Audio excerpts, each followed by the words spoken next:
Good evening, friends. I'm back with another edition of my video, KUMAR Bala. This time, the topic is on interviews, the do's and don'ts, and some interesting anecdotes. Whatever people say, whatever the new ways are there to interview people to find a suitable person for a suitable job, nothing is better and more traditional than the job interview, which is on a personal basis.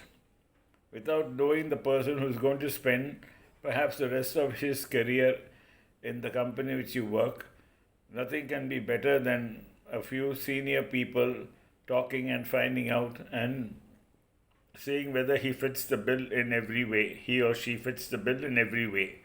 So that is why I stress and show a lot of importance to this aspect. And we will come first to the various requirements of the interviewee and what the interviewer expects of, because I spent 45 years doing this and enjoying myself and learning a lot of various things from various interviewees.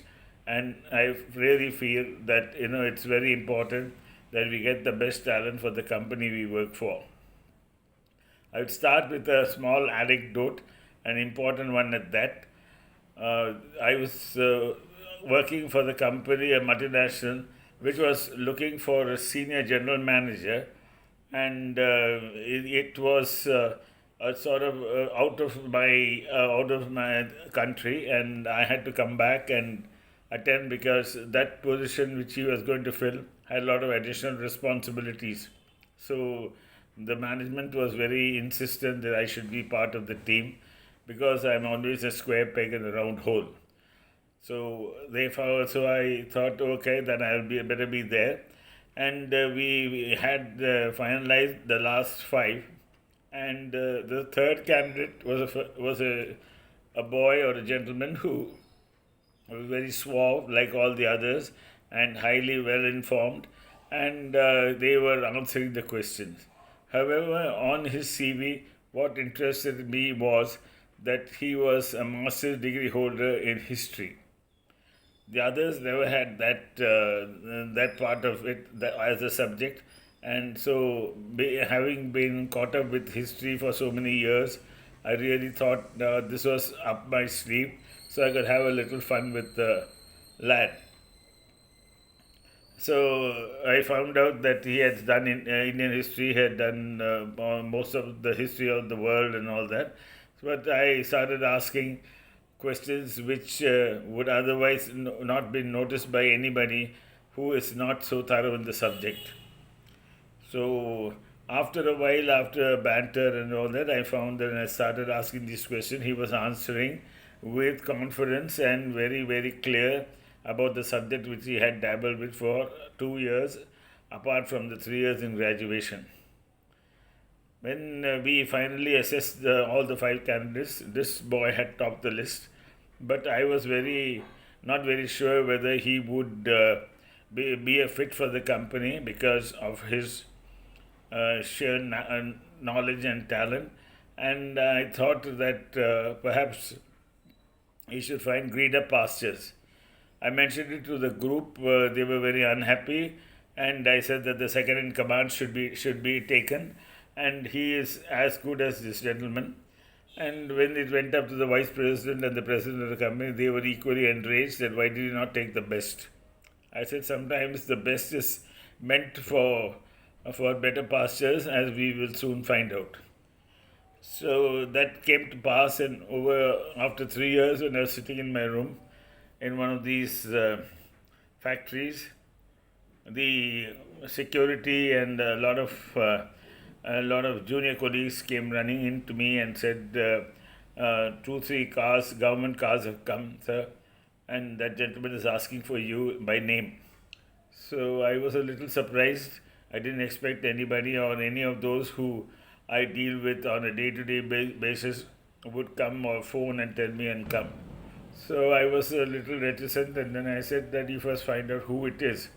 But he was not willing to answer, and he suddenly, of all things, sent a lot of gifts on the form of fruits and small novelties, and asked his livered peons to bring it and give it to me.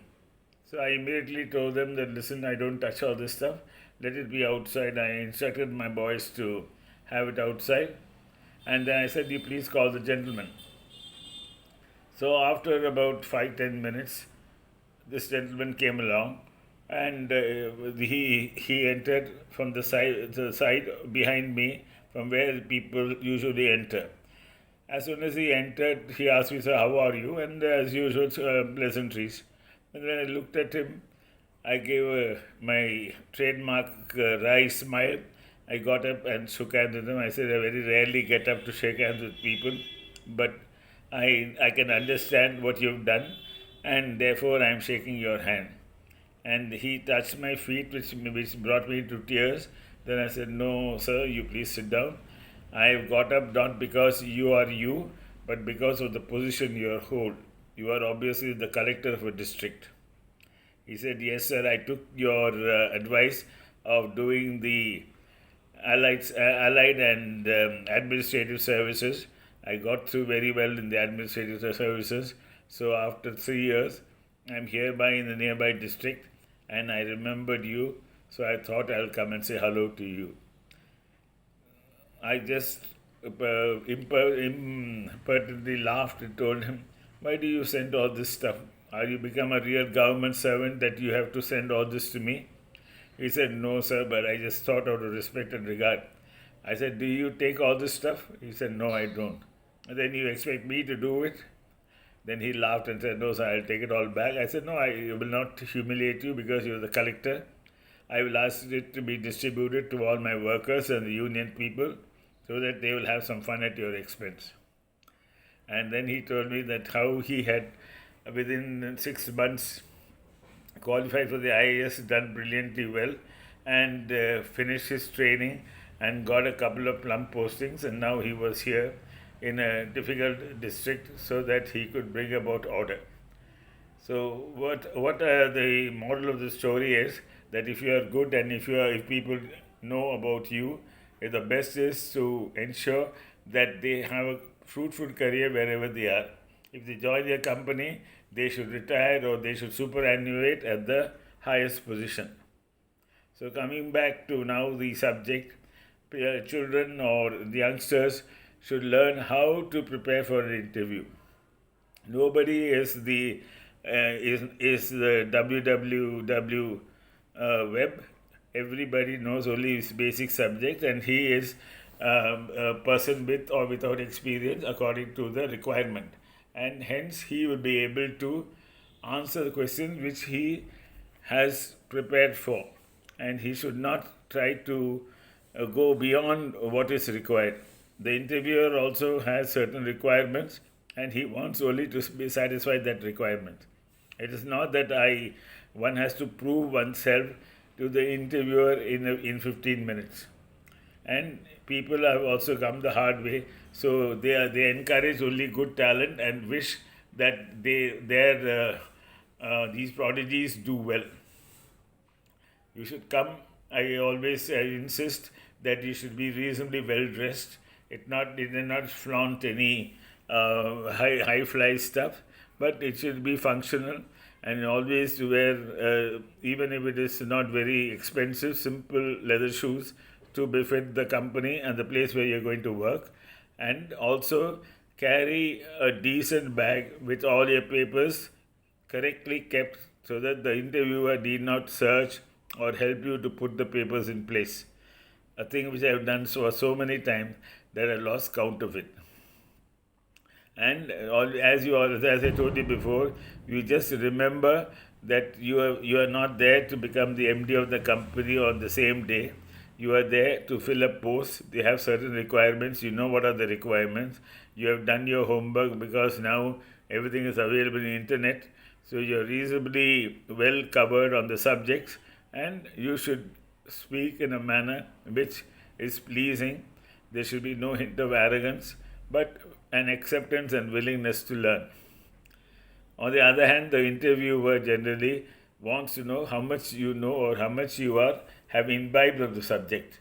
He doesn't expect you to be a master of it, but the basic principles on all subjects, whether you have inculcated or understood, and spend your time usefully in your educational institution and the 1 or 2 years you have joined in your present job. Once these things are done, then it's easy for you and the interviewer to come to a common finality, and then you can discuss. And then the way you carry yourself, the way you speak, the way you show your eagerness to learn, all these things count for a lot for an interviewer. Sometimes the interviewer also pretends to be arrogant, pretends to be tough, but it is all part of the game, and the interviewee should be very confident of what he knows and what he has, and he or she should remember that all these are all just simple tests to ensure that you stand the test of time and you are a person to be reckoned with. Basically, I thought that these are the basic things you require, and all the nowadays everything is available on internet, and you need not to use the knowledge which everybody knows can be cut, copy, paste. That is quite indecent, and especially when your CV should not show that at the age of 25 you have more qualifications and more experience and more ideas than the managing director of the company. If you are 25 and you have 2 years experience and you are a postgraduate, you should only show what you are capable of, what you could do, and be within your range, and not try to just brag or push, because it can be easily found out. And like all good West Indian fast bowlers, they are very fast in finding out whether the person is genuine or a sham. So that is what I hope, and I'm sure you will all understand. And definitely, when things are going on in the manner which they are, jobs are difficult to get. I'm sure the one you get a good job, you will hold on to it. And if you need better pastures, you can always find that. Your knowledge, your experience, and what you learn on a daily basis will carry you everywhere in good stead.